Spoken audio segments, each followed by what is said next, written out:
Have you ever noticed how brands you wear seem to say something about the type of person you are? Whether that's a good thing or not, I'm not sure, but when I was in high school, that was exactly how it worked. For me, Abercrombie meant you were a preppy person.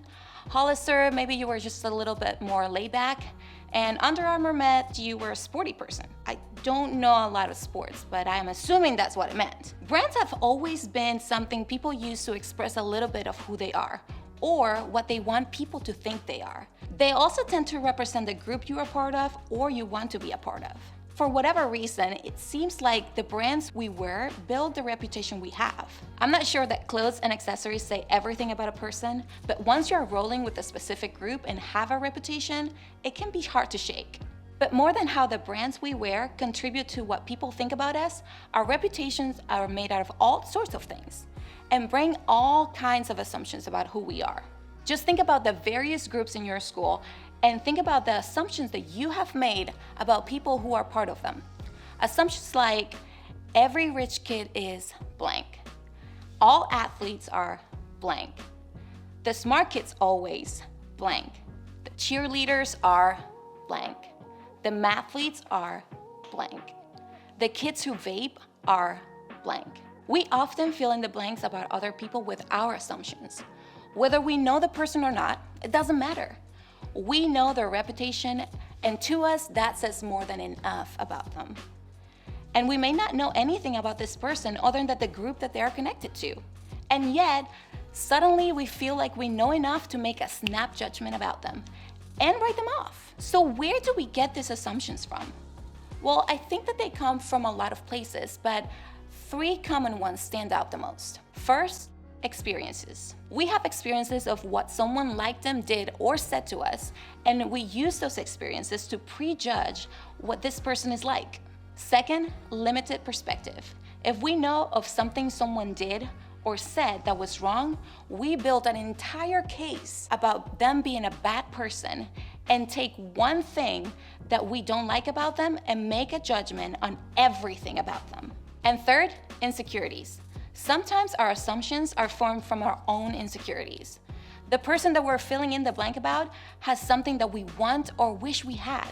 Maybe they have the starting position on the team, or the grade that we can't seem to achieve, or the house our family could never afford, and we just can't stand it. We automatically assume the worst about them because they remind us of how far we feel from being the best. Our personal experiences, limited perspective, and insecurities help shape the assumptions we make. They help fill in the blanks when we think about other people. And this can be a real problem if we really want to be known for love rather than hate. And if we're really honest with ourselves, filling in the blanks is sometimes another way to hate on people. Because often when we assume something based on our judgment, we don't fill the blank with something nice. We don't take the time to actually get to know the whole story of a person because we think that we have it all figured out. We don't give them a chance because we assume that our judgment is right. We make all sorts of assumptions about people we barely even know. Or we assume we know someone based on the group that they're a part of without even giving them a chance to show us who they really are. It's another way for us to hate on them without getting to know them. And the ironic part is that we would never want someone else to do this to us. So why do we so quickly do this to others? Why don't we slow down and challenge our assumptions? There's a moment from Jesus' life that may be able to help us.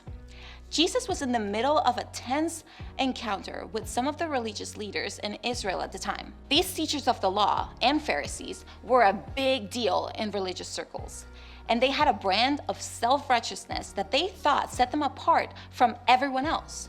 So when Jesus came around and started spending time with the people the religious leaders had branded as sinners, or people who weren't as close to God as they were, things got very tense. They actually started trying to catch Jesus off guard with questions that they hoped would prove that he was a phony. They wanted him to slip up and answer something in a way that took away his credibility and made him look bad.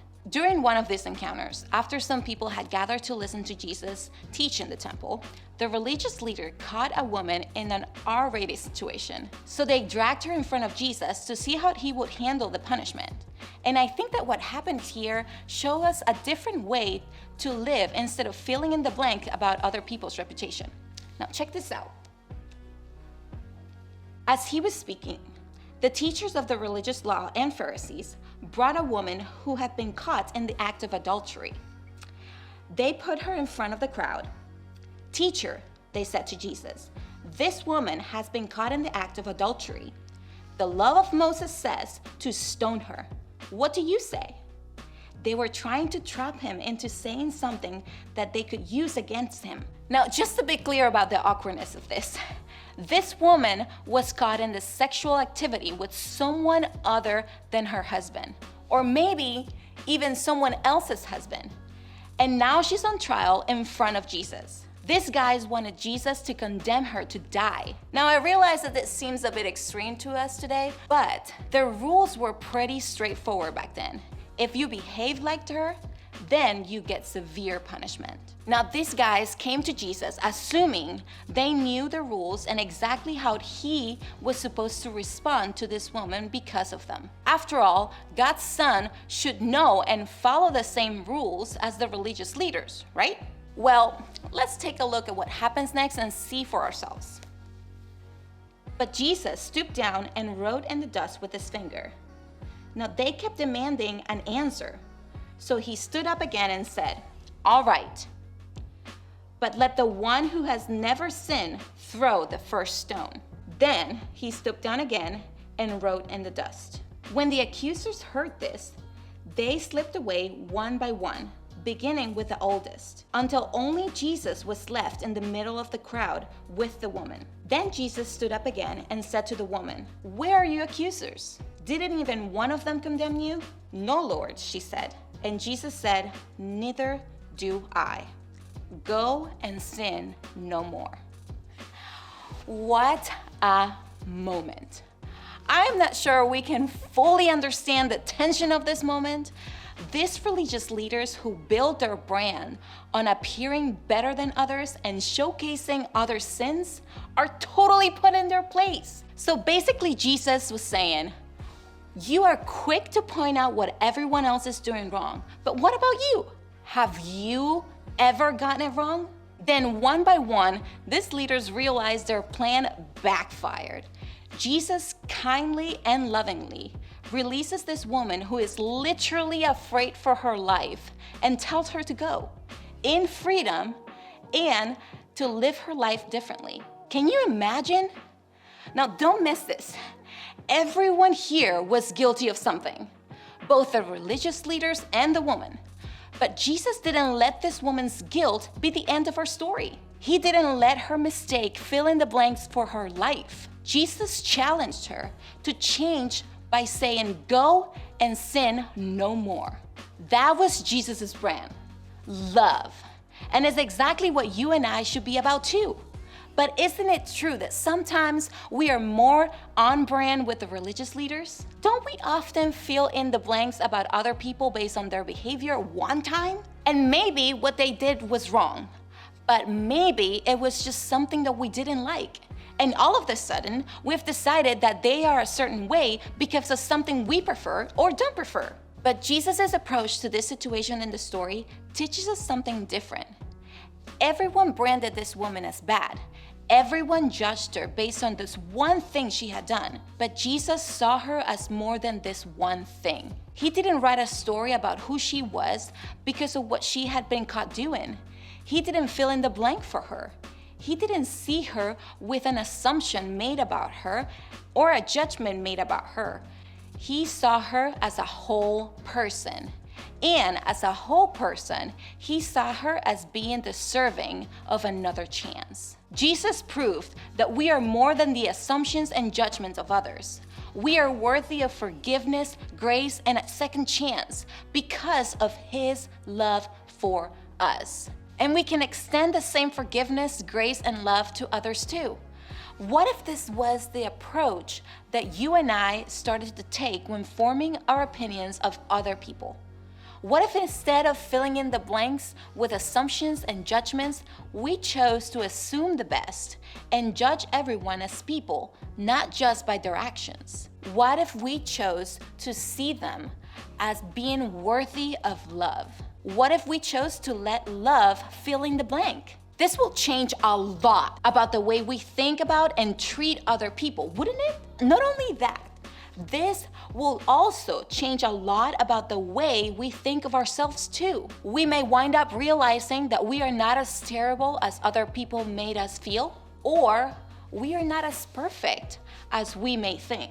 There is something both encouraging and humbling about Jesus' approach. It puts us all on the same level as people God loves and people Jesus died to forgive and set free, not just a sum total of all of our actions. In other words, when we're filling in the blanks with judgment or hate, we're only seeing part of a person, their actions, whatever they did that was wrong or something that we didn't like. But when we fill in the blanks with love, we are seeing others as humans, more than what they have or have not done. We are seeing them as individuals worthy of love, grace, and forgiveness. So when the opportunities for assumptions and judgments start flying at you, take these steps towards a new approach. Stop and think about how others have filled in the blanks about you. When you're in the process of filling in the blanks for someone else with something other than love, stop.